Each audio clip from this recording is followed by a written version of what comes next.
Hello दोस्तों।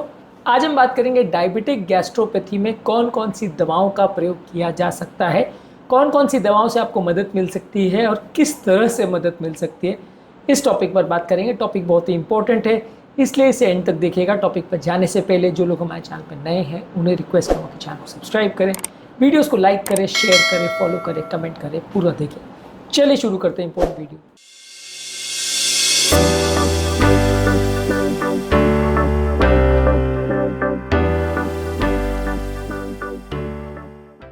सबसे पहले प्रोकाइनेटिक एजेंट जो पेट की मोटिलिटी को बढ़ाते हैं। डायबिटिक गैस्ट्रोपैथी में सबसे बड़ा प्रॉब्लम ये होता है कि जो आपके जो आंतों की मूवमेंट है, जिसकी वजह से खाने को पुश मिलता है, खाना नीचे की तरफ जाता है, वो कॉम्प्रोमाइज़ हो जाता है, जिसकी वजह से आपका जो खाना एक तरह से पेट में फंस जाता है, आपको नौजिया वॉमिटिंग होने लगता है, पेट भारी होने लगता है, गैस का सेंसेशन होता है।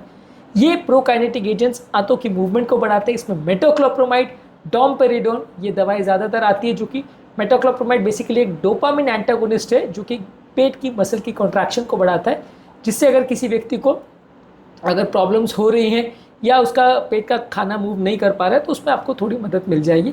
इसी तरह से डोमपेरिडोन भी गैस्ट्रिक मोटिलिटी को हेल्प करता है, ये भी डोपामिन रिसेप्टर ब्लॉकर है और ये भी खाने की मूवमेंट को बढ़ाता है। इसी तरह से एरिथ्रोमाइसिन जो कि बेसिकली एक एंटीबायोटिक है, कीटाणुनाशक दवा है, लेकिन इसका भी यूज़ होता है। ये गैस्ट्रिक मोटिलिटी बढ़ाता है, गैस्ट्रिक एम्प्टिंग को बढ़ाता है, यानी पेट के खाने की मूवमेंट को बढ़ाता है। ये बेसिकली मोटिलिन रिसेप्टर अगोनिस्ट है।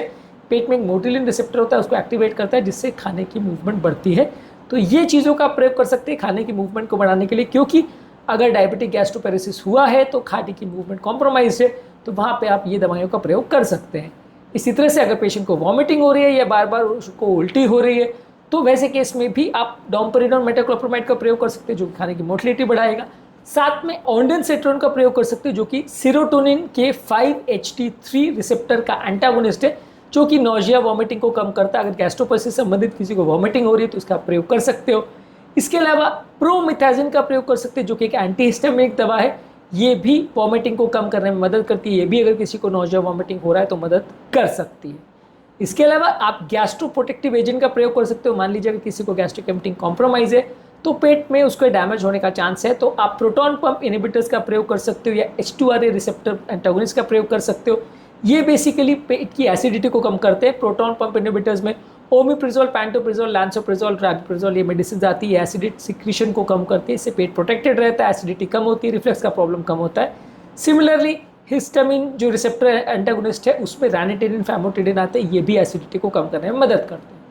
इसके अलावा ब्रेन के लेवल्स पर कुछ काम करने वाली मेडिसिन है जिसे न्यूरोमोडुलेटर्स बोलते हैं। इसमें ट्राइसाइक्लिक एंटीडिप्रेसेंट जैसे एमिट्रिप्टिलिन और नॉरट्रिप्टिलिन आती है, गाबापेंटिन और प्रीगैबलिन आती है। ये डायबिटिक गैस्ट्रोपैथी के कुछ सिम्टम्स को कम करने में मदद करती है। ये दवाइयों का बेसिकली ब्रेन के लेवल पर एक्शन होता है, ब्रेन के लेवल पर काम करके ये गैस्ट्रोपैथी के सिम्टम्स को कम करती है। इसी तरह से आप ग्लूकोज लेवल को कंट्रोल करना चाहिए, क्योंकि डायबिटिक गैस्ट्रोपैथी ज़्यादातर ग्लूकोज हाई लेवल होने की वजह से हो रही है, तो आपको ग्लूकोज लेवल को कंट्रोल करना है। ऐसे केस में आप इंसुलिन थेरेपी या शुगर कंट्रोल करने के टैबलेट्स देते हैं, इससे आपका कंपैरेटिवली शुगर कंट्रोल बेटर होता है और डायबिटिक गैस्ट्रोपैथी का सिम्टम्स बढ़ने से कुछ हद तक रुक जाता है। इसके अलावा अगर किसी को अगर पेट के एम्प्टिंग में प्रॉब्लम हो रही है या कोई स्पाजम हो रहा है तो आप बोटुलिनम टॉक्सिन दे सकते हैं। बोटुलिनम टॉक्सिन बेसिकली किसी भी स्फिंक्टर को रिलैक्स करने के लिए, मसल को पैरालाइज करने के लिए काम आता है, जिससे आपकी गैस्ट्रिक एम्प्टिंग इंप्रूव हो जाएगी और पेट का खाना थोड़ा फास्टर मूव होगा। इसके अलावा न्यूअर थेरेपी में रेलामोरेलिन करके एक दवाई है ये, जो कि ग्रेलिन रिसेप्टर एगोनिस्ट है। ये भी पेट की एम्प्टिंग को इंप्रूव करती है और आपके पेट के सिम्टम्स को कम करती है। रेलामोरेलिन नई दवा है, ग्रेलिन रिसेप्टर एगोनिस्ट है, ये भी गैस्ट्रिक एम्प्टिंग को कम करने में मदद करती है। कॉमनली अवेलेबल अभी तक मार्केट में मैंने इसे नहीं देखा, लेकिन ये फिर भी एक दवा है जो अगर गैस्ट्रिक एम्प्टिंग का प्रॉब्लम है उसमें कम कर सकती है। इसके अलावा कुछ इंपॉर्टेंट टिप्स है कि खाना कम मात्रा में खाएं, थोड़ी थोड़ी मात्रा में बार बार खाना खाएं, बहुत ज़्यादा मात्रा में एक बार में खाना नहीं खाएं, नहीं तो आपको प्रॉब्लम ज़्यादा होगी। खाने में बहुत ज़्यादा फैट नहीं लें, बहुत हाई फाइबर नहीं लें, बहुत ज़्यादा पानी पिएं और लिक्विड फॉर्म में ज़्यादा खाने को लें, तो ये आपके गैस्ट्रोपैथी के सिम्टम्स को कम करने में कुछ हद तक मदद करेगी। आज के टॉपिक में हमने बात करी डायबिटिक गैस्ट्रोपैथी के पेशेंट्स में क्या क्या दवाइयों का आप प्रयोग कर सकते हैं, वो दवाई किस किस तरह से आपकी मदद कर सकती है। उम्मीद करूँगा कि आज के टॉपिक में कुछ नया जानने को मिला होगा। डायबिटिक गैस्ट्रोपैथी संबंधित हमने और भी काफ़ी वीडियोस किए, इसमें क्या टिप्स रहते हैं, डाइटरी टिप्स क्या हैं, सिम्टम्स क्या हैं और खाने पीने में क्या मॉडिफिकेशन करनी चाहिए, सारे हमने सेपरेट वीडियोज़ में कवर किए। सभी वीडियोज़ आपके लिए यूज़फुल होंगे यदि आपको डायबिटीज़ है। टॉपिक एंड करने से पहले जो लोग हमारे चैनल पर नए हैं उन्हें रिक्वेस्ट करूँगा कि चैनल को सब्सक्राइब करें, वीडियोज़ को लाइक करें, शेयर करें, फॉलो करें, कमेंट करें, पूरा